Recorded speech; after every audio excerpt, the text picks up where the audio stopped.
The United Arab Emirates says it responded to fresh missile and drone attacks by Iran this Friday. The strikes come hours after the U.S. says three of its Navy destroyers in the Strait of Hormuz were targeted. President Donald Trump ordered retaliatory strikes, but then downplayed the hostilities, calling them just a love tap, and said the ceasefire still stands. Let's bring in international affairs commentator Douglas Herbert. Great Hi, to Catherine. see you. So, as we've just heard, Donald Trump there, despite the shakiness of the ceasefire, says it still stands. Is that claim true? Well, I'll just sort of modify one thing you just said, the shakiness of the ceasefire. There are many people, including privately within the ranks of the U.S. administration, who would say that there never really was a ceasefire in place. This notion that a ceasefire was intact is really sort of a fancy of Donald Trump. And the reason he called this a ceasefire and wanted to say that it's still good is because he doesn't want to, once it's no longer a ceasefire, he has to acknowledge that there is a full-blown war. That is a conflict, a war raging, in which case he is in the position of having to seek that authorization under the War Powers Act, go to Congress for approval to continue waging his war of choice. He clearly is trying to find a way around that. He doesn't want to have to answer anyone, let alone the Congress. So as long as he can say the ceasefire is holding, the ceasefire is intact, he doesn't even have to acknowledge it's a war. I mean, it's very similar to what we've seen with Vladimir Putin in Ukraine. It's never been a war, right? War, nothing to see here. It's simply a special military operation. So it minimizes the importance and the consequences of what are going on, but it doesn't actually erase the reality. In this case, the question, was it ever a ceasefire? Not really, because the Iranians basically said the U.S. have maintained their naval blockade. Maintaining a naval blockade is still a military confrontation, a situation of war, in which military hostilities are very much, in the eye of many military planners and observers, it's very much a war situation.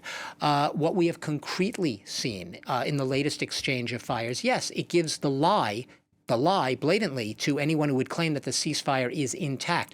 You may say, well, in any truce or any ceasefire, there has to be a minimum threshold of tolerance for violations. But what we're seeing now are not isolated violations. We are seeing tit for tat. We are seeing back and forth exchanges, and we're seeing basically a situation at war. There's a reason that shipping is no longer going through the Strait of Hormuz, because they realize there is a war going on. If there were, in fact, a holding ceasefire going on, shippers, it might be much easier to get insurance to get shipping companies to send their ships through that waterway. It's not working, and right now Donald Trump is scrambling it, whether he acknowledges it publicly in whatever semantic language he wants to use.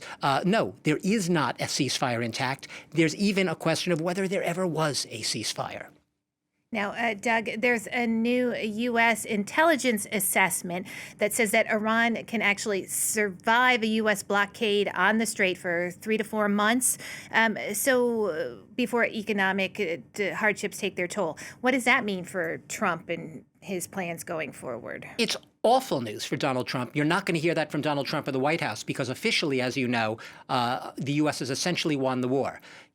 Essentially, Iran is on the verge of agreeing to all the demands. Otherwise, the bombing is going to resume. But like I said, the official line is still one of gung-ho optimism, not corroborated by the realities on the ground. But what this report is, as reported by the Washington Post, four officials who are familiar with this CIA estimate. An estimate is sort of an assessment of a battlefield situation or intelligence on the ground, is that, yeah, Iranians will be able to, and the government will be able to survive, resist at least 3 to 4 months. Some privately told the newspaper they believe that Iran has the resilience to go a lot longer because it has that patience. It has a longer time frame than perhaps the Trump administration does.